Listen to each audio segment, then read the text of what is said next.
ಗದಗ ಜಿಲ್ಲೆಯಲ್ಲಿ ಭಾರೀ ಗಾಳಿ ಮಳೆಗೆ ಬಾಳೆ ಬೆಳೆ ಸರ್ವನಾಶವಾಗಿದೆ. ಗದಗ ತಾಲೂಕಿನ ಕಳಸಾಪುರ ಗ್ರಾಮದಲ್ಲಿ ರೈತ ನಸೀರ್ ಅಹಮದ್ ಶೌಕತ್ ಪೆಂಡಾರಿ ಅನ್ನೋರು 4 ಎಕರೆ ಬೆಳೆಯಲ್ಲಿ ಬೆಳೆದಿದ್ದ ಬಾಳೆ ಬೆಳೆ ಮಣ್ಣು ಪಾಲಾಗಿದೆ. ಲಕ್ಷಾಂತರ ರೂಪಾಯಿ ಖರ್ಚು ಮಾಡಿ ಬೆಳೆದಿದ್ದ ಬಾಳೆ ಕಟಾವು ಹಂತಕ್ಕೆ ಬಂದಿತ್ತು. ಆದರೆ ಏಕಾಏಕಿ ಸುರಿದ ಬಿರುಗಾಳಿ ಸಹಿತ ಮಳೆಗೆ ಬಾಳೆ ಬೆಳೆ ಸರ್ವನಾಶವಾಗಿದೆ. ರಾಜ್ಯದಲ್ಲಿ ಮುಂಗಾರು ಪೂರ್ವ ಮಳೆಯಿಂದ ರೈತರಿಗೆ ಸಂಕಷ್ಟ ಶುರುವಾಗಿದೆ. ಚಾಮರಾಜನಗರ ಜಿಲ್ಲೆಯಲ್ಲೂ ಮಳೆಯಿಂದ ಭಾರೀ ನಷ್ಟವಾಗಿದ್ದು ರೈತರು ಕಣ್ಣೀರು ಹಾಕ್ತಿದ್ದಾರೆ. ಜಿಲ್ಲೆಯ ಹೆಗ್ಗವಾಡಿಪುರ, ದೇಶವಳ್ಳಿ, ಬಸವಟ್ಟಿ ಗ್ರಾಮಗಳಲ್ಲಿ ರೈತರು ಬೆಳೆದಿದ್ದ ಬಾಳೆ ಬೆಳೆ ಸಂಪೂರ್ಣವಾಗಿ ಮಣ್ಣು ಪಾಲಾಗಿದೆ. 2 ಲಕ್ಷಕ್ಕೆ ತಾಳಿ ಅಡವಿಟ್ಟು ಬಾಳೆ ಬೆಳೆ ಬೆಳೆದಿದ್ದೇವೆ, ಆದರೆ ಬಿರುಗಾಳಿ ಮಳೆಗೆ ಬೆಳೆ ಸಂಪೂರ್ಣ ನಾಶವಾಗಿದೆ ಅಂತ ಕಣ್ಣೀರು ಹಾಕ್ತಿದ್ದಾರೆ. ಹೆಚ್ಚಿನ ಪ್ರಮಾಣದಲ್ಲಿ ಗಾಳಿ ಆಗಿರೋದ್ರಿಂದ ನಮ್ಮೂರು ಒಂದರಲ್ಲೇ ಸುಮಾರು ಒಂದು 25 ಎಕರೆ ಅಂತಂದರೆ 25,000 ಕಟ್ಟೆ, ಅದಕ್ಕಿಂತ ಹೆಚ್ಚು. ಹಾಗಾಗಿ ನಷ್ಟ ಆಗಿರ್ತಕ್ಕಂಥದ್ದು ಸುಮಾರು 25,000 ಕಟ್ಟೆಗೆ ಇವತ್ತಿನ ಇದರಲ್ಲಿ ಒಂದು ಕಾಲು ಕೋಟಿ ಹತ್ತಿರ ಆಗುತ್ತೆ. ಹಾಗಾಗಿ ನಮ್ಮ ಅಕ್ಕಪಕ್ಕದ ಗ್ರಾಮಗಳಲ್ಲೂ ಕೂಡ ಇದೇ ಥರ ಆಗಿದೆ. ಒಟ್ಟು ಎಲ್ಲ ಅಕ್ಕಪಕ್ಕದ ಗ್ರಾಮಗಳು ಎಲ್ಲ ಸೇರಿಸಿದ್ರೆ ಒಂದು 70ರಿಂದ 75 ಎಕರೆ ಬರುತ್ತೆ. ಒಂದು 3ರಿಂದ 3.25 ಕೋಟಿ ನಷ್ಟ ಆಗಿರ್ಬೋದು. ಇದುವರೆಗೂ ಕೂಡ ನಮ್ಮ ಗ್ರಾಮಕ್ಕೆ ಕೆಳ ಹಂತದ ಅಧಿಕಾರಿಗಳು ಬಂದು ಹೋಗಿದ್ದಾರೆ ಹೊರತು, ಆದರೂ ಕೂಡ ಮೇಲಂತದ ಅಧಿಕಾರಿಗಳು ಒಬ್ಬರು ಕೂಡ ಭೇಟಿ ಕೊಟ್ಟಿಲ್ಲ. ಮೊನ್ನೆ ನಾವು ನಿರಂತರವಾಗಿ ಫೋನ್ ಮಾಡಿ ಫೋರ್ಸ್ ಮಾಡಿದ್ದಕ್ಕೆ ಮಂಜುಳಾ ಅಂತ ಹೇಳ್ಬಿಟ್ಟು ಹಾರ್ಟಿಕಲ್ಚರ್ ಆಫೀಸರಿಂದ ಅದು ಅವರೊಬ್ಬರೇ ಬಂದಿದ್ದಾರೆ. ಸರ್ಕಾರ ಮತ್ತು ಅಧಿಕಾರಿಗಳು ಯಾವ ಥರ ಕೆಲಸ ಮಾಡ್ತಾಯಿದ್ದಾರೆ, ರೈತರ ಬಗ್ಗೆ ಏನು ಕಾಳಜಿ ಇದೆ, ಅವರು ಅವ್ರಿಗೆ ಜಮೀನಿಗೆ ಹೋಗಬೇಕು, ಇದು ಎಷ್ಟಾಗಿದೆ, ಏನಾಗುತ್ತೆ ಅವ್ರಿಗೆ ಮಾಹಿತಿನೇ ಇಲ್ಲ ಸರ್. ಬರ್ತಾರೆ, ಒಂದು ಫೋಟೋ ಹೊಡಿದ್ದಾರೆ, ಹೋಗಿದ್ದಾರೆ, ಒಂದು ಫಾರಮ್ ತಗೊಳ್ಳಿ, ಅರ್ಜಿ ಹಾಕಿ ಅಂತ ಹೇಳಿದ್ದಾರೆ. ಇನ್ನು ಹಾವೇರಿಯಲ್ಲೂ ಭಾರೀ ಬಿರುಗಾಳಿ ಮಳೆಗೆ ಭತ್ತದ ಬೆಳೆ ನಾಶ ಆಗಿದೆ. ಜಿಲ್ಲೆಯ ಹಿರೇಬೇದರಿ, ಸೋಮಲಾಪುರ, ವೈಟಿ ಮಿಡ್ಲೇರಿಯಲ್ಲಿ ಸಾವಿರಾರು ಹೆಕ್ಟೇರ್ ಪ್ರದೇಶದ ಭತ್ತ ನೆಲ ಕಚ್ಚಿದೆ. ಹೆಂಡತಿ ತಾಳಿಯನ್ನ ಅಡಬಿಟ್ಟು ಭತ್ತ ಬೆಳೆದಿದ್ವಿ, ನಮ್ಮ ಗಂಜಿಯನ್ನೇ ಮಳೆ ಕಿತ್ಕೊಂಡಿದೆ ಅಂತ ರೈತರು ಕಣ್ಣೀರು ಹಾಕ್ತಾ ಇದ್ದಾರೆ. ಇನ್ನು ದಾವಣಗೆರೆಯಲ್ಲೂ ಮಳೆ ಅಬ್ಬರಿಸಿದೆ. ಮಳೆ ಅಬ್ಬರಕ್ಕೆ ಮಾಗನಹಳ್ಳಿ, ಅಮೃತನಗರ, ಕಡ್ಲೇವಾಳ್, ಅರಸಾಪು ಸೇರಿದಂತೆ ಬಹುತೇಕ ಗ್ರಾಮಗಳಲ್ಲಿ ಭತ್ತದ ಬೆಳೆ ನಾಶ ಆಗಿದೆ. ಇನ್ನೇನು 3-4 ದಿನಗಳಲ್ಲಿ ಭತ್ತ ಕಟಾವು ಮಾಡಬೇಕಾಗಿದ್ದ ರೈತ ಈಗ ತಲೆ ಮೇಲೆ ಕೈ ಹೊತ್ತು ಕೂತಿದ್ದಾರೆ. ಬೆಳೆ ನಾಶಕ್ಕೆ ಪರಿಹಾರ ನೀಡಬೇಕು ಅಂತ ರೈತರು ಆಗ್ರಹಿಸಿದ್ದಾರೆ. ಗದಗದ ಗಂಗಿಮಡಿಯಲ್ಲಿ ಕಾಳಜಿ ಕೇಂದ್ರದಲ್ಲಿದ್ದ ಸಂತ್ರಸ್ತರನ್ನ ಜಿಲ್ಲಾಡಳಿತ ಹೊರಹಾಕಿತ್ತು. ಮಳೆಯಿಂದ ಮನೆ ಕಳೆದುಕೊಂಡಿದ್ದ ಗ್ರಾಮಸ್ಥರಿಗೆ 5,000 ಪರಿಹಾರ ನೀಡಿ ಕಾಳಜಿ ಕೇಂದ್ರವನ್ನು ಮುಚ್ಚಲಾಗಿತ್ತು. ಜಿಲ್ಲಾಡಳಿತದ ನಡೆಯಿಂದ ರಾತ್ರಿಯೆಲ್ಲ ಸಂತ್ರಸ್ತರು ಪರದಾಡಿದರು. ಸದ್ಯ ಸಂತ್ರಸ್ತರಿಗೆ ಸ್ಥಳೀಯರೇ ಉಪಹಾರದ ವ್ಯವಸ್ಥೆ ಮಾಡಿದ್ದಾರೆ. ಕುಮಾರ್ ಅನ್ನೋರು 100 ಜನರಿಗೆ ಊಟ ಉಪಹಾರದ ವ್ಯವಸ್ಥೆ ಮಾಡಿದ್ದಾರೆ. ಈ ವೇಳೆ ಯಾವೊಬ್ಬ ಅಧಿಕಾರಿಯೂ ನಮ್ಮ ಭೇಟಿಯಾಗಿಲ್ಲ, ನಮ್ಮ ಕಷ್ಟ ಕೇಳಿಲ್ಲ ಅಂತ ಮಹಿಳೆಯರು ಆಕ್ರೋಶ ವ್ಯಕ್ತಪಡಿಸಿದ್ದಾರೆ. ನಮಗೊಂದು ಶಾಶ್ವತ ಪರಿಹಾರ ಕಲ್ಪಿಸಬೇಕು ಅಂತ ಒತ್ತಾಯ ಮಾಡಿದ್ದಾರೆ. ನಮಗೇನಾರು ಒಂದು ದಾರಿ ಸಿಗತ್ತೆ, ಅವ್ರು ಬಂದು ಭೇಟಿ ಆಗಬೇಕು. ಅವ್ರು ಬಂದು ಭೇಟಿ ಆಗಲಿ ಅಂತ ನಾವು ಏನೈತಿ ಬೇಡ್ಕೊಳಕತ್ತೀವಿ. ನಮ್ಮ ಶಾಸಕರ ಗದಗನೇರ ಗದಗಿಂದ ಅವ್ರ ಶಾಸಕರ ಅಂದಿನೊಳಕ್ಕೆ ಅವ್ರ ಜವಾಬ್ದಾರಿ ಐತಿ. ನಮಗೆಲ್ಲ ನೋಡ್ಕೋಬೇಕು, ದಾರಿ ಕೊಡ್ಬೇಕು ಅನ್ನೋದು ಅವ್ರ ಕಡೆ ಐತಿ. ಅದು ಸಹಾಯ ಮಾಡ್ಬೇಕಂತ ಇಷ್ಟು ಬೇಡ್ಕೊತೀವಿ. ನೋಡ್ರಿ ಸರ್, ಇವತ್ತಿಗೆ 6 ದಿನ ಆಯಿತು ನಾವು ಬಂದು ಕೂತು. ನಮ್ಗೆ ಯಾರೂ ಅಧಿಕಾರಿಗಳು ಇನ್ನೂವರೆಗೂ ಯಾರೂ ಬಂದಿಲ್ಲ. ಓಣಿಯವರು ಯಾರೋ ಒಬ್ರು ಅಣ್ಣ ಬಂದು, ಕುಮಾರ್ ಅಣ್ಣರು ಬಂದು ನಮಗೆ ನಾಷ್ಟದ ವ್ಯವಸ್ಥೆ ಮಾಡಿಸಿದ್ರು. ನಾಷ್ಟ ತಿಂದೀವ್ರಿ. ಈಗ ನಮಗೆ ಗೌರ್ಮೆಂಟದ ಯಾವುದೂ ಸೌಲಭ್ಯನೇ ಇಲ್ಲ ರೀ. ಸಿದ್ದರಾಮಯ್ಯ ಅವರು, ಎಚ್ ಕೆ ಪಾಟೀಲ್ರು ಕೈ ಬಿಡೋದಿಲ್ಲ ಅನ್ನೋದು ಒಂದು ತೀರ್ಮಾನಕ್ಕೆ ನಾವು ಗಟ್ಟಿಯಾಗಿ ಕುಂತೀವಿ. ನೀವು ಬಂದೇ ಬರ್ತೀರಿ ಅಂತ ಬಿಡಬೇಡ್ರಿ. ನಮ್ಮ ಬೇಡಿಕೆ, ನಮಗೆ ಮನೆ ಇಲ್ಲ ರೀ, ಹೊಲ ಇಲ್ಲ ರೀ, ನಾವು ಇಂಥ ಬಿಸಿಲಾಗಿ ಕುಂತೀವ್ರಿ, ಹೊಟ್ಟೆ ಕೂಳಿಲ್ದ, ಒಂದು ನೀರು ಕೂಡ ಇಲ್ಲ ರೀ ನಮಗೆ ಕುಡಿಯಾಕೆ. ಬೆಂಗಳೂರಲ್ಲಿ ಬಿಎಂಟಿಸಿ ಬಸ್ಗೆ ಯುವಕ ಬಲಿಯಾಗಿದ್ದಾನೆ. ಕೋರಮಂಗಲ ನೆಕ್ಸಸ್ ಮಾಲ್ ಬಳಿ ನಿನ್ನೆ ರಾತ್ರಿ ಘಟನೆ ನಡೆದಿದೆ. ಆಂಧ್ರ ಮೂಲದ ಯುವಕನಿಗೆ ವೇಗವಾಗಿ ಬಂದ ಬಿಎಂಟಿಸಿ ಬಸ್ ಡಿಕ್ಕಿಯಾಗಿದೆ. ಸ್ಥಳದಲ್ಲೇ ಯುವಕ ಸಾವನ್ನಪ್ಪಿದ್ದಾನೆ. ಈ ಬಗ್ಗೆ ಕೋರಮಂಗಲ ಠಾಣೆಯಲ್ಲಿ ಪ್ರಕರಣ ದಾಖಲಾಗಿದೆ. ಇನ್ನು ಬೈಕ್ಗೆ ಬಿಎಂಟಿಸಿ ಬಸ್ ಡಿಕ್ಕಿ ಹೊಡೆದ ಪರಿಣಾಮ ಬೈಕ್ನಲ್ಲಿದ್ದ ಮಹಿಳೆಗೆ ಗಂಭೀರ ಗಾಯ ಆಗಿದೆ. ಬೆಂಗಳೂರಿನ ಯಶವಂತಪುರ ಸರ್ಕಲ್ನಲ್ಲಿ ಘಟನೆ ಆಗಿದೆ. ಮುಂದೆ ಹೋಗ್ತಾ ಇದ್ದ ಬೈಕ್ಗೆ ಬಸ್ ಡಿಕ್ಕಿಯಾಗಿದೆ. ಗಾಯಾಳುವನ್ನ ಖಾಸಗಿ ಆಸ್ಪತ್ರೆಗೆ ದಾಖಲಿಸಿ ಚಿಕಿತ್ಸೆ ನೀಡಲಾಗ್ತಾ ಇದೆ. ಯಶವಂತಪುರ ಸಂಚಾರ ಪೊಲೀಸರು ಸ್ಥಳಕ್ಕೆ ಭೇಟಿ ಕೊಟ್ಟು ಪರಿಶೀಲಿಸಿದ್ದಾರೆ. ಬಳ್ಳಾರಿಯಲ್ಲಿ ಪಾಲಿಕೆ ಸದಸ್ಯೆಯ ಗಂಡನಿಂದ ವಂಚನೆ ಆರೋಪ ಕೇಳಿಬಂದಿದೆ. ಬಡವರಿಗೆ ಸೈಟ್ ಕೊಡಿಸುವುದಾಗಿ ಹಣ ವಸೂಲಿ ಮಾಡಿದ್ದಾರಂತೆ. ಕಾಂಗ್ರೆಸ್ ಪಾಲಿಕೆ ಸದಸ್ಯೆ ಉಮಾದೇವಿ ಪತಿ ಶಿವರಾಜ್ ವಿರುದ್ಧ ಆರೋಪ ಕೇಳಿಬಂದಿದೆ. ಬಳ್ಳಾರಿಯ ಬೂದಿಹಾಳದಲ್ಲಿರುವ ಸರ್ಕಾರಿ ಜಾಗವನ್ನು ಒತ್ತುವರಿ ಮಾಡಿ ಅದನ್ನು ಬಡವರಿಗೆ ಹಂಚುತ್ತೇವೆ ಅಂತ ಹಣ ವಸೂಲಿ ಮಾಡಿದ್ದಾರಂತೆ. ಸದ್ಯ ಒತ್ತುವರಿ ಮಾಡಿದಂತಹ ಜಾಗವನ್ನು ಜಿಲ್ಲಾಡಳಿತ ವಶಕ್ಕೆ ಪಡೆದಿದೆ. ಮನೆ, ಹಣ ಎರಡೂ ಕಳ್ಕೊಂಡು ಈಗ ಜನರು ಕಣ್ಣೀರು ಹಾಕ್ತಿದ್ದಾರೆ. ನಿನಗೆ ಹೆಸರಾಯ್ತು ಅಂತಾರೆ ಅವ್ರ ಭೂಮಿ ಅಂತ ತಿಳ್ಕೊಂಡಿವಿ, ಆದ್ರೆ ನಾನು ಖರೀದಿ ಮಾಡಿಲ್ಲ. ನಾನು ತಗೊಂಬಕ್ಕೆ ಹೋಗಿಲ್ಲ. ಅವ್ರು ಬಂದು ಇಲ್ಲಣ್ಣ ನಾವು ಯಾರನ್ನ ತೋಟದಿದ್ರೆ ನಮ್ಮ ತಾಂತಾರೆ ಅಂತ ಅಂದರೆ ಒಂದು 10-12 ಪ್ಲಾಟ್ ಅವರಿಗೆ ಅವ್ರ ಸಾಮಾಜಿಕರಿಗೆ ಕೊಟ್ಟಾರ. ಅವ್ರಿಗೆ ಏನೈತೆ ಗೊತ್ತಿಲ್ಲ. ನನ್ನ ಎದುರಿಗೆ ದುಡ್ಡು ಕೊಟ್ಟಾರ, ದುಡ್ಡು ತೊಗೊಂಡಾರ. ನಾನು ಇದ್ದೀನಿ, ಅದು ನಮ್ಮನೆ ಕಡೆ ಬಂದಾರ. ಯಾರನ್ನ ದೊಡ್ಡರಿದ್ರೆ ಎದುರಿಗೆ ಕೊಡ್ತಾವಪ್ಪ, ನೀನು ಮೊದಲೇ ಸ್ವಲ್ಪ ಮೋಟ ಕಾಣ್ತಿ, ಮತ್ತೆ ಕೊಟ್ಟಿಲ್ಲ ಅಂದರೆ ಬಾಕಿ ಇರೋದಕ್ಕೆ ಕಷ್ಟ. ಅಣ್ಣರಾದ್ರೆ ಶಿವರಾಜ್ ಅಣ್ಣ ಅರ್ಥಕ್ಕೆ ಹೋಗೋನು. ಹೋದ್ಮೇಲೆ ನಾನು ಹೇಳ್ತೀನಿ, ಅವ್ರು ಹೇಳಿದ್ರೆ ತಗೊಳ್ತಿದ್ರಿಲ್ಲ. ಅಷ್ಟು ಬಿಟ್ಟು ನಾವು ಒಬ್ಬೊಬ್ಬರು 1.5 ಲಕ್ಷ ಒಂದೊಂದು ಪ್ಲಾಟ್ ತಗೊಂಡಿವಿ. 20-30 size plot. ನಾನು ಐದೇನು ಸರ್ಕಾರ ನಂದೈತೆ, ಕಟ್ಕೊಳ್ರಿ, ನಾನು ಇರ್ತೀನಿ, ನಾನು ಇರೋವಾಗ ನಾನು ಮಾಡ್ಕೊಡ್ತೀನಿ. 3 ವರ್ಷ ಆಯ್ತು ಸರ್ ಇವಾಗ ಪ್ಲಾಟ್ ತಗೊಂಡು. 3 ವರ್ಷ ಆಯ್ತು. ಫಸ್ಟ್ನೇ ವರ್ಷಕ್ಕೆ ಪ್ಲಾಟ್ ತಗೊಂಡ್ವಿ, 2ನೇ ವರ್ಷಕ್ಕೆ ಬುನಾದಿ ಹಾಕಿದ್ವಿ, 3ನೇ ವರ್ಷಕ್ಕೆ ಇನ್ನು ಬಾಡಿಗೆ ಮನೆಗಳು ಇಲ್ಲ ಅಂತಂದು ಇಲ್ಲೇ ಎಲ್ಲ ಸೆಡ್ ಹಾಕೊಂಡು ಇದೀವಿ ಸರ್. ನಿನ್ನೆ ಇದ್ದಕ್ಕಿದ್ದಂಗೆ ಬಂದು ನಮ್ಗೆ ನೋಟಿಸ್ ಏನು ಕೊಟ್ಟಿಲ್ಲ, ಬಂದು ಮನೆ ಎಲ್ಲ ಕೆಡಿಸಿದ್ದಾರೆ. ಬೆಂಗಳೂರಿನ ಸೂರ್ಯನಗರದಲ್ಲಿ ಅಂತಾರಾಷ್ಟ್ರೀಯ ಕ್ರಿಕೆಟ್ ಕ್ರೀಡಾಂಗಣ ನಿರ್ಮಾಣಕ್ಕೆ ಸಿಎಂ ಸಿದ್ದರಾಮಯ್ಯ ಶಂಕುಸ್ಥಾಪನೆ ನೆರವೇರಿಸಿದ್ದಾರೆ. ಜನಪದ ವಾದ್ಯಗಳ ಮೂಲಕ ಸಿಎಂ ಸಿದ್ದರಾಮಯ್ಯರಿಗೆ ಕಾರ್ಯಕ್ರಮಕ್ಕೆ ಅದ್ದೂರಿ ಸ್ವಾಗತ ಕೋರಲಾಯಿತು. ಆಪಲ್ ಹಾರ ಹಾಕಿ ಅಭಿಮಾನಿಗಳಿಂದ ಪುಷ್ಪಾರ್ಚನೆ ಮಾಡಲಾಯಿತು. ಬೆಳ್ಳಿ ಗದೆ ನೀಡಿ ಸಿಎಂ ಡಿಸಿಎಂಗೆ ಶಾಸಕ ಆನೇಕಲ್ ಶಿವಣ್ಣ ಅಭಿನಂದಿಸಿದರು. ಸಚಿವ ಜಮೀರ್ ಅಹಮದ್, ಡಿಕೆ ಸುರೇಶ್, ಶಿವಲಿಂಗೇಗೌಡರಿಗೆ ಬೆಳ್ಳಿ ಕಿರೀಟ ಕೊಟ್ಟು ಆನೇಕಲ್ ಶಿವಣ್ಣ ಸನ್ಮಾನ ಮಾಡಿದರು. ಗೃಹ ಸಚಿವ ಡಾಕ್ಟರ್ ಜಿ ಪರಮೇಶ್ವರ್, ವಸತಿ ಸಚಿವ ಜಮೀರ್ ಅಹಮದ್ ಖಾನ್, ಹೌಸಿಂಗ್ ಬೋರ್ಡ್ ಅಧ್ಯಕ್ಷ ಶಿವಲಿಂಗೇಗೌಡ, ಮಾಜಿ ಸಂಸದ ಡಿಕೆ ಸುರೇಶ್ ಹಾಗೂ ಆನೇಕಲ್ ಶಾಸಕ ಬಿ ಶಿವಣ್ಣ ಸೇರಿದಂತೆ ಹಲವರು ಉಪಸ್ಥಿತರಿದ್ದರು. ಇನ್ನು ನಿರ್ಮಾಣಕ್ಕೆ ಸಜ್ಜಾಗ್ತಾ ಇರುವ ಈ ಸ್ಟೇಡಿಯಂ ಭಾರತದಲ್ಲಿ ಅತಿ ದೊಡ್ಡ 2ನೇ ಸ್ಟೇಡಿಯಂ ಎಂಬ ಹೆಗ್ಗಳಿಕೆ ಪಡೆಯಲಿದೆ. ಹಾಗೆಯೇ ಗ್ರಾಮಗಳ ಅಭಿವೃದ್ಧಿ ಕಾಮಗಾರಿಗಳು ಸಹ ಬೆಂಗಳೂರು ನಗರ ಜಿಲ್ಲೆ ಆನೇಕಲ್ ತಾಲೂಕು ಜಿಗಣಿ ಹೋಬಳಿ ಸೂರ್ಯನಗರ 4ನೇ ಹಂತದ ವಸತಿ. ಇನ್ನು ಉದ್ಘಾಟನೆ ಬಳಿಕ ವೇದಿಕೆಯಲ್ಲಿ ಮಾತಾಡಿದ ಸಚಿವ ಜಮೀರ್ ಅಹಮದ್ ಖಾನ್, ಈ ಭಾಗದ ಬಹಳ ವರ್ಷದ ಕನಸು ಇವತ್ತು ನನಸಾಗಿದೆ. 3,000 ಎಕರೆ ಸ್ವಾಧೀನ ಮಾಡಿಕೊಂಡಾಗ ಅಚ್ಚುಕಟ್ಟಾದ ಕ್ರೀಡಾಂಗಣಕ್ಕೆ ಬೇಡಿಕೆ ಇಟ್ಟಿದ್ರು. ಹಿಂದಿನ ಬಿಜೆಪಿ ಸರ್ಕಾರದಲ್ಲಿ ಡಿಕೆ ಸುರೇಶ್ ಪ್ರಯತ್ನ ಈಡೇರಲಿಲ್ಲ. ಆದ್ರಿಂದ ನಾನು ವಸತಿ ಸಚಿವನಾದ ಬಳಿಕ ಡಿಕೆ ಸುರೇಶ್ ಒತ್ತಾಸೆಯಂತೆ ಕ್ರೀಡಾಂಗಣಕ್ಕೆ ಶಂಕುಸ್ಥಾಪನೆ ನೆರವೇರಿಸಲಾಗಿದೆ ಅಂತ ಹೇಳಿದ್ರು. ಇನ್ನು ಇದೇ ವೇಳೆ ಡಿಸಿಎಂ ಡಿಕೆ ಶಿವಕುಮಾರ್ ಕೂಡ ಮಾತಾಡಿದ್ರು. ಲೋಕಸಭಾ ಸದಸ್ಯರಾದಂಥ ಮಾಜಿ ಸದಸ್ಯರಾದಂಥ ಡಿ.ಕೆ. ಸುರೇಶ್ ಅವರು ಭಾಳಷ್ಟು ಪ್ರಯತ್ನ ಮಾಡಿದ್ರು. BJP ಕಾಲದಲ್ಲಿ ಸೋಮಣ್ಣ ವಸತಿ ಸಚಿವರುವಾಗ ಭಾಳ ಪ್ರಯತ್ನ ಮಾಡಿದ್ರು, ಇಲ್ಲಿ ಇಂಟರ್ನ್ಯಾಷನಲ್ ಸ್ಟೇಡಿಯಂ ಮಾಡಬೇಕಂತ. ಅದಾಗಲಿಲ್ಲ. ನಮ್ಮ ಸರ್ಕಾರ 2023ರಲ್ಲಿ ನಮ್ಮ ಸರ್ಕಾರ ಬಂದಾದಮೇಲೆ ನಾನು ವಸತಿ ಮಂತ್ರಿ ಆದಮೇಲೆ ನನ್ನ ಅನಿಸಿಕೆ 10 ಬಾರಿ ಇಲ್ಲ 100 ಬಾರಿ ಬಂದು ನಾನು ಒತ್ತಡ ಮಾಡಿ ಡಿ.ಕೆ. ಸುರೇಶ್ ಅವರು ಇಲ್ಲಿ ಇಂಟರ್ನ್ಯಾಷನಲ್ ಸ್ಟೇಡಿಯಂ ಆಗಲೇಬೇಕಂತ ಹೇಳ್ಬಿಟ್ಟು ಇವತ್ತು ಒತ್ತಡ ಮಾಡಿ ಇವತ್ತು ಏನು ಗುದ್ಲಿ ಪೂಜೆನ ಮಾಡಿದ್ದಾರೆ, ಇವತ್ತು ನಾವು ಮಾಡಿದ್ದೀವಿ. ಅದು ಟೋಟಲ್ ಕ್ರೆಡಿಟ್ ನನ್ನ ಮಾಜಿ ಲೋಕಸಭಾ ಸ್ನೇಹಿತರು, ನಮ್ಮ ನಾಯಕರಾದಂಥ ಡಿ.ಕೆ. ಸುರೇಶ್ ಅವ್ರಿಗೆ ಹೋಗಬೇಕು. ಈ ಬೃಹತ್ ಅಂತಾರಾಷ್ಟ್ರೀಯ ಕ್ರೀಡಾ ಗ್ರಾಮವನ್ನು ಇಲ್ಲಿ ಕಟ್ಟಿ ಈ ಭಾಗದ ರೈತರು ಯಾರು ಭೂಮಿಯನ್ನು ಕಳ್ಕೊಂಡಿದ್ರು,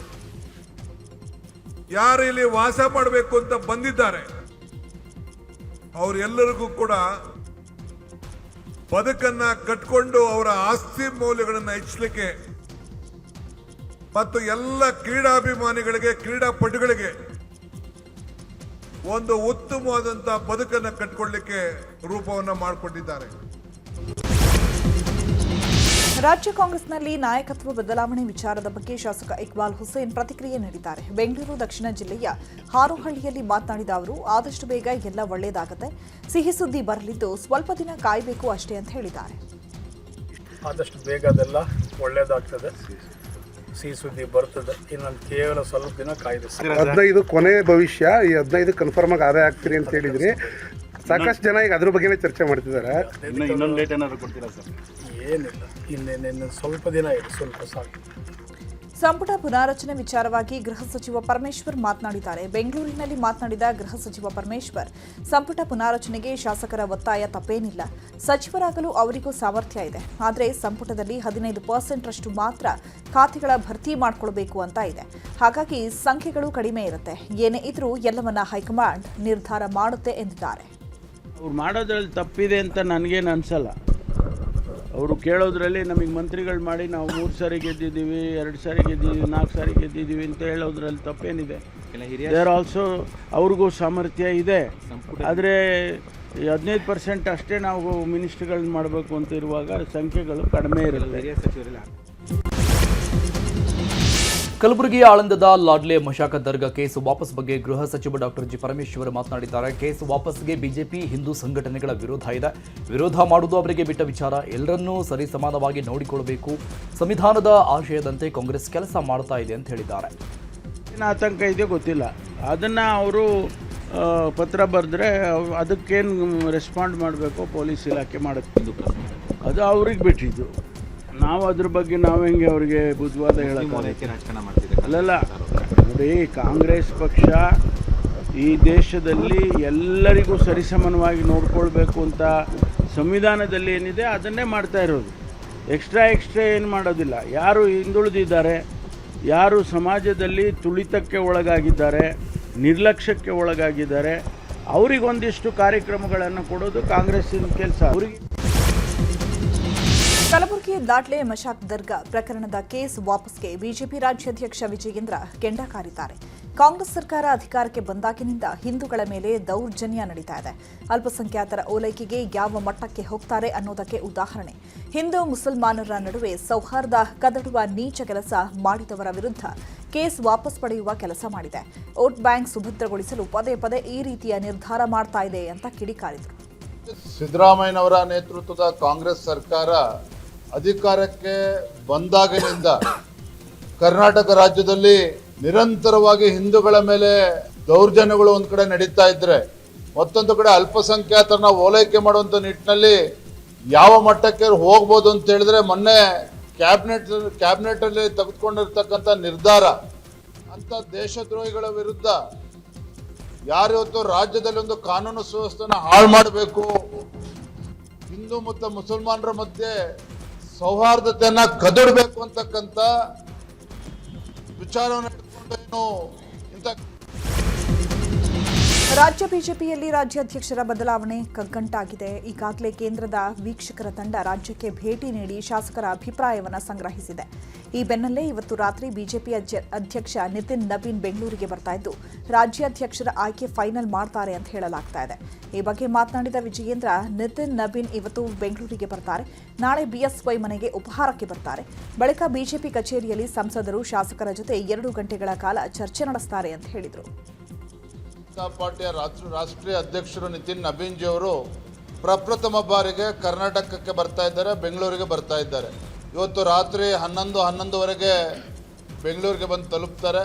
ನಾಳೆ ದಿನ ಮುಂಜಾನೆ ಬೆಳಗ್ಗೆ 8ವರೆಗೆ ರಾಷ್ಟ್ರೀಯ ಅಧ್ಯಕ್ಷರು ಹಿರಿಯ ನಾಯಕರಾಗಿರುವಂತಹ ಮಾಜಿ ಮುಖ್ಯಮಂತ್ರಿಗಳು ಸನ್ಮಾನ್ಯ BS ಯಡಿಯೂರಪ್ಪನವರ ಮನೆಗೆ ಉಪಹಾರಕ್ಕೆ ಭೇಟಿಯನ್ನು ನೀಡ್ತಾ ಇದ್ದಾರೆ. ತದನಂತರದಲ್ಲಿ ಬೆಳಗ್ಗೆ ರಾಜ್ಯಸಭಾ ಚುನಾವಣೆಯ ಅಭ್ಯರ್ಥಿ ಆಯ್ಕೆ ಬಗ್ಗೆಯೂ ಬಿಜೆಪಿ ರಾಜ್ಯಾಧ್ಯಕ್ಷ ವಿಜಯೇಂದ್ರ ಪ್ರತಿಕ್ರಿಯೆ ಕೊಟ್ಟಿದ್ದಾರೆ. ಬಿಜೆಪಿಗೆ 1 ಸ್ಥಾನದ ಅವಕಾಶ ಇದೆ. ದೇವೇಗೌಡರಿಗೆ ಬಿಜೆಪಿ ವಿರೋಧ ಮಾಡಿದೆ ಎಂಬ ವಿಚಾರ ಸತ್ಯಕ್ಕೆ ದೂರ. ಎನ್ಡಿಎ ಬಲಪಡಿಸಲು ದೇವೇಗೌಡರು ಶಕ್ತಿ ತುಂಬಿದ್ದಾರೆ ಅಂತ ಹೇಳಿದರು. ದೇವೇಗೌಡರು ಕಳಿಸೋದಕ್ಕೆ ಭಾರತೀಯ ಜನತಾ ಪಾರ್ಟಿ ವಿರೋಧ ಮಾಡೋದು ಇದೆಲ್ಲವೂ ಕೂಡ ಸತ್ಯಕ್ಕೆ ದೂರವಾಗಿರ್ತಕ್ಕಂಥದ್ದು. ವಿಧಾನ ಪರಿಷತ್ ಸದಸ್ಯರು ನಮಗೆ 2 MLCಗೆ ಅವಕಾಶ ಇದೆ, 1 ರಾಜ್ಯಸಭೆಗೆ ಅವಕಾಶ ಇದೆ. ಹಾಗಾಗಿ 2 MLCಗೆ ಸುಮಾರು 4-5 ಹೆಸರುಗಳು ಕಳಿಸ್ಬೇಕು ಅಂತೇಳಿ ಈಗಾಗಲೇ ಚರ್ಚೆ ಮಾಡಿದ್ದೇವೆ. ರಾಜ್ಯಸಭೆಗೆ ಕನಿಷ್ಠ 2-3 ಹೆಸರುಗಳನ್ನು ಕಳಿಸ್ಬೇಕು ಅಂತೇಳಿ ಮೊನ್ನೆ ನಡೆದ. ಹಾವೇರಿಯ ಶಿಗಾಮಿ ಶಾಸಕ ಯಾಸಿರ್ ಖಾನ್ ಪಠಾಣ್ ಸಹೋದರನ ವಿರುದ್ಧ ಅನ್ನದಾತರು ಕಿಡಿಕಾರಿದ್ದಾರೆ. ಬೀಜ ವಿತರಣೆ ಕಾರ್ಯಕ್ರಮಕ್ಕೆ ಶಾಸಕರ ಬದಲು ಸಹೋದರ ಮುನ್ನಾ ಪಠಾಣ್ ಚಾಲನೆ ನೀಡಿದ್ದಕ್ಕೆ ರೈತರು ಆಕ್ರೋಶ ವ್ಯಕ್ತಪಡಿಸಿದ್ದಾರೆ. ಸವಣೂರು ರೈತ ಸಂಪರ್ಕ ಕೇಂದ್ರದಲ್ಲಿ ಈ ಬಗ್ಗೆ ಹೈ ಡ್ರಾಮಾ ಆಗಿದ್ದು, ಶಾಸಕರು ಬರೋವರೆಗೂ ಬೀಜ ವಿತರಣೆ ಇಲ್ಲ ಅಂದಿದ್ದಾರೆ. ಹೀಗಾಗಿ ಅಧಿಕಾರಿಗಳ ನಡೆ ವಿರುದ್ಧ ರೈತರು ಆಕ್ರೋಶ ವ್ಯಕ್ತಪಡಿಸಿದ್ದಾರೆ. ಕಾಂಗ್ರೆಸ್ ಶಾಸಕ ಗುಬ್ಬಿ ಶ್ರೀನಿವಾಸ್ ಹಾಗೂ ಪುತ್ರ ದುಷ್ಯಂತ್ ವಿರುದ್ಧ ಜೆಡಿಎಸ್ ಮುಖಂಡ ನಾಗರಾಜ್ ಮಾಡಿದ ಹನಿ ಟ್ರ್ಯಾಪ್ ಆರೋಪಕ್ಕೆ ತಿರುಗೇಟು ನೀಡಿದ್ದಾರೆ. ತುಮಕೂರಿನಲ್ಲಿ ಮಾತನಾಡಿದ ಗುಬ್ಬಿ ಶಾಸಕ ಶ್ರೀನಿವಾಸ್, ಯಾವನೋ ಚಿಲ್ಲರೆ ಹೇಳಿದಕ್ಕೆಲ್ಲ ನಾನು ಪ್ರತಿಕ್ರಿಯೆ ಕೊಡಲ್ಲ. ನನ್ನ 30 ವರ್ಷದ ರಾಜಕಾರಣದಲ್ಲಿ ಒಬ್ಬರ ಮೇಲೆ ದ್ವೇಷದ ರಾಜಕಾರಣ ಮಾಡಿಲ್ಲ. ನನ್ನ ಮೇಲೆ ಅಕ್ರಮ ಸಾಬೀತು ಮಾಡಿದರೆ ರಾಜೀನಾಮೆ ನೀಡ್ತೀನಿ ಅಂತ ಸವಾಲ್ ಹಾಕಿದ್ದಾರೆ. ಸರಿ, ಅವನು ಯಾರೋ ಚಿಲ್ಲರೆ ಹೇಳೋದಕ್ಕೆಲ್ಲ ನಾನು ರಿಯಾಕ್ಟ್ ಮಾಡಲ. ನಂದು 30 ವರ್ಷ ಹಿಂದೆ ನಮ್ಮ ಅಪ್ಪನ ಜೊತೆ ದುಡಿದಿದ್ದು 10-15 ವರ್ಷ, 40 ವರ್ಷದ ರಾಜಕೀಯ ಜೀವನದಲ್ಲಿ ಒಂದೇ ಒಂದು ದಿವಸ ಒಬ್ಬರ ಮೇಲೆ ದ್ವೇಷದ ರಾಜಕಾರಣ ಮಾಡಿದ್ದೇ ಆಗಲಿ, ಇನ್ನು ಒಬ್ಬರ ಮೇಲೆ ಏನಾದರೂ ಕೆಟ್ಟದಾಗಿ ನಡ್ಕೊಂಡಿರೋದೇ ಆಗಲಿ, ಇಡೀ ತಾಲೂಕಲ್ಲಿ ಮತದಾರನ ಬಿಟ್ಟು ಕೇಳ್ಕೊಂಬಂದು ಈ ಥರ ಚಿಲ್ಲರೆ ಥರ ನಡ್ಕೊಬಾರ್ದು. ಒಬ್ಬ ರಾಜಕೀಯ ಪಕ್ಷದ ಮುಖಂಡನಾಗ್ಬಿಟ್ಟು ಈ ಥರ ಚಿಲ್ಲರೆ ಥರ ಎಲ್ಲ ಸ್ಟೇಟ್ಮೆಂಟ್ ಕೊಡಬಾರ್ದು. ಮಾತಾಡಿರ್ತಾರೆ, ಯಾವ ಪ್ರಾಪರ್ಟಿ ಮಾತಾಡಿವ್ರೆ, ಅವನ ಪ್ರಾಪರ್ಟಿ ಮಾತಾಡ್ಯವನ, ನಾಗರಾಜನ ಪ್ರಾಪರ್ಟಿ ಅಂತ ಮಾತಾಡ್ಯವ. ನನ್ನ ಮಗ ಎಲ್ಲಿ ಬಂದಿದೆ, ನನ್ನ ಮಗಂದು ಕರೆಸ್ಪಾಂಡೆನ್ಸ್ ಮಾಡ್ಯವ್ರೆ ಹೇಳವ್ರೆ ಅಂತ ಏನೇನೋ ಹೇಳೋನಲ್ಲ. ಕೊಡ್ತೀನಿ ತಗೊಳ್ಳಿ, ಅವನೇ ಎಂಕ್ವೈರಿ ಮಾಡಿ ಅವನಿಗೆ ಕೊಡಿ ತಗೊಂಡು ಫೋನ್ ನಂದ ರೀ. ಅವನಿಗೆ ಟ್ರಾಪ್ ಮಾಡಿರೋದೆ ಮತ್ತೊಂದು, ನನ್ನ ಮಗ ಇನ್ವಾಲ್ವ್ ಆಗಿರೋದು ಮತ್ತೊಂದು ಬೇಕಲ್ವಾ, ಸುಮ್ಮನೆ ಹೇಳ್ಬಿಟ್ರೆ ಪ್ರೆಸ್ಸಾಗೆ. ಶಾಸಕಿ ದೇವನೂರು ಮಹದೇವ ಮನೆಗೆ ಶಿಕ್ಷಣ ಸಚಿವ ಮಧು ಬಂಗಾರಪ್ಪ ಭೇಟಿ ನೀಡಿದ್ದಾರೆ. ಮೈಸೂರಿನ ಕುವೆಂಪು ನಗರದಲ್ಲಿರುವ ಸಾಹಿತಿ ದೇವನೂರು ಮಹದೇವ ನಿವಾಸಕ್ಕೆ ಭೇಟಿ ನೀಡಿ ಆರೋಗ್ಯ ವಿಚಾರಿಸಿದ್ದಾರೆ. ಈ ವೇಳೆ ಮಾತನಾಡಿದ ಮಧು ಬಂಗಾರಪ್ಪ, ನನಗೆ ಕನ್ನಡ ಚೆನ್ನಾಗಿ ಮಾತನಾಡಲು ಬರುತ್ತೆ, ಆದರೆ ಸ್ವಲ್ಪ ಬರೆಯಲು ಕಷ್ಟ ಅಷ್ಟೇ ಅಂತ ಹೇಳಿದ್ದಾರೆ. ಟ್ರಾಫಿಕ್ ಪೊಲೀಸರ ಮೇಲೆ ಹಲ್ಲೆಗೆ ಯತ್ನ ನಡೆಸಿರುವ ಘಟನೆ ಹುಬ್ಬಳ್ಳಿಯ ರೈಲ್ವೆ ಸ್ಟೇಷನ್ ರಸ್ತೆಯಲ್ಲಿ ನಡೆದಿದೆ. ವಾಹನ ತಪಾಸಣೆ ವೇಳೆ ಇಬ್ಬರು ಯುವಕರನ್ನ ಟ್ರಾಫಿಕ್ ಪೊಲೀಸರು ತಡೆದಿದ್ದು ಮದ್ಯಪಾನ ಮಾಡಿರುವುದನ್ನ ಪ್ರಶ್ನೆ ಮಾಡಿದ್ದಾರೆ. ಇದರಿಂದ ಸಿಟ್ಟಿಗೆದ್ದ ಯುವಕರು ಪೊಲೀಸರ ಮೇಲೆಯೇ ದರ್ಪ ತೋರಿದ್ದು ಮೈಕೈ ಮುಟ್ಟಿ ಅವಾಚ್ಯ ಶಬ್ದಗಳಿಂದ ನಿಂದಿಸಿದ್ದಾರೆ. ಜನವಸತಿ ಪ್ರದೇಶದಲ್ಲಿ ಭಾರೀ ಗಾತ್ರದ ಹೆಬ್ಬಾವು ಕಾಣಿಸಿಕೊಂಡಿದೆ. ಚಿಕ್ಕಮಗಳೂರು ಜಿಲ್ಲೆ ತರೀಕೆರೆ ತಾಲೂಕಿನ ಬಂಬುಸರ ಗ್ರಾಮದಲ್ಲಿ ಘಟನೆ ನಡೆದಿದೆ. ಅರಣ್ಯದ ಅಂಚಿನಲ್ಲಿರುವ ಬಂಬುಸರ ಗ್ರಾಮಸ್ಥರಲ್ಲಿ ಹೆಬ್ಬಾವುಗಳ ಭೀತಿ ಹೆಚ್ಚಾಗಿದೆ. ಗ್ರಾಮದಲ್ಲಿ 15 ಅಡಿ ಉದ್ದದ ಹೆಬ್ಬಾವು ಕಾಣಿಸಿಕೊಂಡಿದ್ದು, ಹೆಬ್ಬಾವು ರಕ್ಷಿಸಿದ ಅರಣ್ಯ ಇಲಾಖೆ ಸಿಬ್ಬಂದಿ ಭದ್ರಾ ಅಭಯಾರಣ್ಯಕ್ಕೆ ಬಿಟ್ಟು ಬಂದಿದ್ದಾರೆ. ಮೈಸೂರಿನ ಶ್ರೀ ಅಂಕನಾಥೇಶ್ವರ ದೇವಾಲಯದ ಹುಂಡಿ ಮೂಲೆ ಸೇರಿದ್ದು, ದೇವಾಲಯದ ಹುಂಡಿಗೆ ಹೋಗಬೇಕಿದ್ದ ಕಾಣಿಕೆ ಪೂಜಾರಿಗಳ ತಟ್ಟೆಗೆ ಸೇರುತ್ತಾ ಇದೆ. ನಂಜನಗೂಡು ತಾಲೂಕಿನ ತಗಡೂರು ಗ್ರಾಮದ ಶ್ರೀ ಅಂಕನಾಥೇಶ್ವರ ದೇವಾಲಯವು ಮುಜರಾಯಿ ಇಲಾಖೆ ವ್ಯಾಪ್ತಿಗೆ ಒಳಪಟ್ಟಿದೆ. ಕಳೆದ 1 ವರ್ಷದಿಂದಲೂ ಹುಂಡಿಯನ್ನ ಮೂಲೆಗೆ ಎಸೆಯಲಾಗಿದ್ದು, ಕಾಣಿಕೆ ಹಣ ಅರ್ಚಕರ ಪಾಲಾಗ್ತಾ ಇದೆ ಅಂತ ಗ್ರಾಮಸ್ಥರು ಆರೋಪಿಸಿದ್ದಾರೆ. ಲಡಾಖ್ನ ಲೆಹ್ ಬಳಿ ಪರ್ವತ ಪ್ರದೇಶವಾದಂತಹ ಪ್ಯಾಂಗ್ಸ್ಟೇಯಲ್ಲಿ ಭಾರತೀಯ ಸೇನೆಯ ಹೆಲಿಕಾಪ್ಟರ್ ಪತನಗೊಂಡಿದೆ. ಚೀತಾ ಹೆಸರಿನ ಸಿಂಗಲ್ ಎಂಜಿನ್ ಹೆಲಿಕಾಪ್ಟರ್ ಪತನಗೊಂಡಿದೆ. ಘಟನೆ ಸಂದರ್ಭದಲ್ಲಿ ಹೆಲಿಕಾಪ್ಟರ್ನಲ್ಲಿ 3 ಹಿರಿಯ ಸೇನಾಧಿಕಾರಿಗಳು ಪ್ರಾಣಾಪಾಯದಿಂದ ಪಾರಾಗಿದ್ದಾರೆ. ಮೇ 20ರಂದು ಘಟನೆ ನಡೆದಿದ್ದು, ಇವತ್ತು ಸೇನಾಧಿಕಾರಿಗಳು ಮಾಹಿತಿಯನ್ನ ಶೇರ್ ಮಾಡಿಕೊಂಡಿದ್ದಾರೆ. ಪ್ರಧಾನಿ ನರೇಂದ್ರ ಮೋದಿ ದೇಶದ 51,000ಕ್ಕೂ ಹೆಚ್ಚು ಯುವಕರಿಗೆ ವಿವಿಧ ಇಲಾಖೆಗಳ ಸರ್ಕಾರಿ ನೇಮಕಾತಿ ಪತ್ರಗಳನ್ನು ವರ್ಚುವಲ್ ಮೂಲಕ ವಿತರಿಸಿದ್ದಾರೆ. ರೈಲ್ವೆ, ಬ್ಯಾಂಕಿಂಗ್, ರಕ್ಷಣೆ, ಆರೋಗ್ಯ ಮತ್ತು ಶಿಕ್ಷಣ ಸೇರಿದಂತೆ ವಿವಿಧ ಇಲಾಖೆಗಳ ನೇಮಕಾತಿ ಪತ್ರವನ್ನು ವಿತರಿಸಿದ್ದಾರೆ. ಇನ್ನು ಇದೇ ವೇಳೆ 5 ದೇಶಗಳ ಪ್ರವಾಸದ ಕುರಿತು ಮಾಹಿತಿ ನೀಡುವ ಮೂಲಕ ರಾಜಕೀಯ ವಿರೋಧಿಗಳಿಗೆ ತಕ್ಕ ಉತ್ತರ ನೀಡಿದ್ದಾರೆ. ನಾನು ಕೇವಲ 5 ರಾಷ್ಟ್ರಗಳಿಗೆ ಪ್ರವಾಸ ಕೈಗೊಂಡು ಬಂದಿಲ್ಲ, ಬದಲಿಗೆ ಈ ಅವಧಿಯಲ್ಲಿ ದೇಶಗಳ ಪ್ರಮುಖ ಜಾಗತಿಕ ಕಂಪನಿಗಳ ನಾಯಕರನ್ನ ಭೇಟಿ ಮಾಡಿ ಚರ್ಚೆ ನಡೆಸಿದ್ದೇನೆ. ಜಾಗತಿಕ ಮಟ್ಟದಲ್ಲಿ ಭಾರತದ ಯುವಕರಿಗೆ ದೊಡ್ಡ ಮನ್ನಣೆ ಮತ್ತು ಅವಕಾಶಗಳು ಸಿಗಲೇಬೇಕು ಅನ್ನೋದೇ ನನ್ನ ಉದ್ದೇಶ ಅಂತ ಹೇಳಿದ್ದಾರೆ.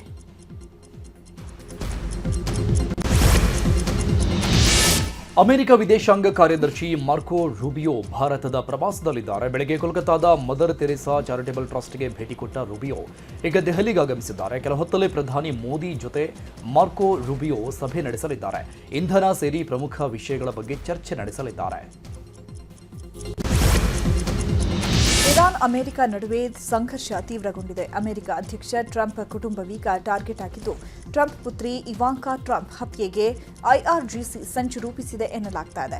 ಉಗ್ರ ಮೊಹಮ್ಮದ್ ಅಲ್ ಸಾದಿ ಎಂಬಾತನ ಸಂಚು ರೂಪಿಸಿದ್ದಾನೆ ಅಂತ ಅಮೆರಿಕದ ಗುಪ್ತಚರ ಸಂಸ್ಥೆ ಮಾಹಿತಿ ನೀಡಿದೆ. ಇತ್ತೀಚೆಗೆ ಮೊಹಮ್ಮದ್ ಅಲ್ ಸಾದಿ ಬಂಧನ ಆಗಿದ್ದು, ವಿಚಾರಣೆ ವೇಳೆ ಉಗ್ರನ ಬಳಿ ಇವಾಂಕಾ ಫ್ಲಾರಿಡಾ ನಿವಾಸದ ಭದ್ರತಾ ನಕ್ಷೆ ಪತ್ತೆಯಾಗಿದೆ. ಅಮೆರಿಕ ಹಾಗೂ ಇರಾನ್ ಮಧ್ಯೆ ಮತ್ತೆ ಸಂಘರ್ಷ ತಾರಕಕ್ಕೆ ಏರ್ತಾ ಇದೆ. ಅಮೆರಿಕದ ಬೇಡಿಕೆಗೆ ಒಪ್ಪದ ಇರಾನ್ ವಿರುದ್ಧ ಮತ್ತೆ ದಾಳಿಗೆ ಟ್ರಂಪ್ ಮುಂದಾಗಿದ್ದಾರೆ. ಇದಕ್ಕಾಗಿ ಮಗನ ಮದುವೆಗೂ ಹೋಗದ ಟ್ರಂಪ್ ವೈಟ್ ಹೌಸ್ನಲ್ಲಿ ಸಭೆ ಮಾಡುತ್ತಿದ್ದಾರೆ. ಯಾವುದೇ ಕ್ಷಣದಲ್ಲಾದರೂ ಇರಾನ್ ಮೇಲೆ ಅಮೆರಿಕ ದಾಳಿ ಮಾಡಬಹುದಾಗಿದೆ. ಚಂದನವನದ ನಟಿ ರುಕ್ಮಿಣಿ ವಸಂತ್ಗೆ ಡೀಪ್ ಫೇಕ್ ಹಾಗೂ ಎಐ ಎಡಿಟೆಡ್ ಫೋಟೋ ಹಾಗೂ ವಿಡಿಯೋಗಳ ಕಾಟ ಶುರುವಾಗಿದೆ. ರುಕ್ಮಿಣಿ ವಸಂತ್ ಅವರ ಅಸಭ್ಯ ಫೋಟೋ ವಿಡಿಯೋಗಳನ್ನು ಎಡಿಟ್ ಮಾಡಿ ಸಾಮಾಜಿಕ ಜಾಲತಾಣಗಳಲ್ಲಿ ಹರಿಬಿಡಲಾಗಿದೆ. ಈ ಬಗ್ಗೆ ನಟಿ ರುಕ್ಮಿಣಿ ಪ್ರತಿಕ್ರಿಯಿಸಿದ್ದು, ನನ್ನ ಫೋಟೋಗಳನ್ನು ಎಐ ಮೂಲಕ ಎಡಿಟ್ ಮಾಡಿ ಹರಿಬಿಡಲಾಗ್ತಾ ಇದೆ. ಇಂತಹ ಫೋಟೋ ವಿಡಿಯೋಗಳನ್ನು ರಚಿಸುವುದು ಮತ್ತು ಹರಡುವುದು ಅತ್ಯಂತ ಬೇಜವಾಬ್ದಾರಿತನದ ಕೆಲಸವಾಗಿದೆ. ಅಲ್ಲದೆ ವೈಯಕ್ತಿಕ ಗೌಪ್ಯತೆಯ ಗಂಭೀರ ಉಲ್ಲಂಘನೆಯಾಗಿದೆ. ಇದನ್ನು ನಾನು ಗಂಭೀರವಾಗಿ ಪರಿಗಣಿಸಿದ್ದು, ಇಂತಹ ಚಿತ್ರಗಳನ್ನು ಸೃಷ್ಟಿಸುವ ಮತ್ತು ಹರಡುವವರ ವಿರುದ್ಧ ಕಾನೂನು ಕ್ರಮ ತೆಗೆದುಕೊಳ್ಳುತ್ತೇನೆ. ಯಾರು ಇಂತಹ ಅಸಭ್ಯ ಫೋಟೋ ಹಾಗೂ ವಿಡಿಯೋಗಳನ್ನು ಹಂಚಿಕೊಳ್ಳಬಾರದು ಮತ್ತು ಉತ್ತೇಜನ ನೀಡಬಾರದು ಅಂತ ಮನವಿ ಮಾಡಿಕೊಂಡಿದ್ದಾರೆ.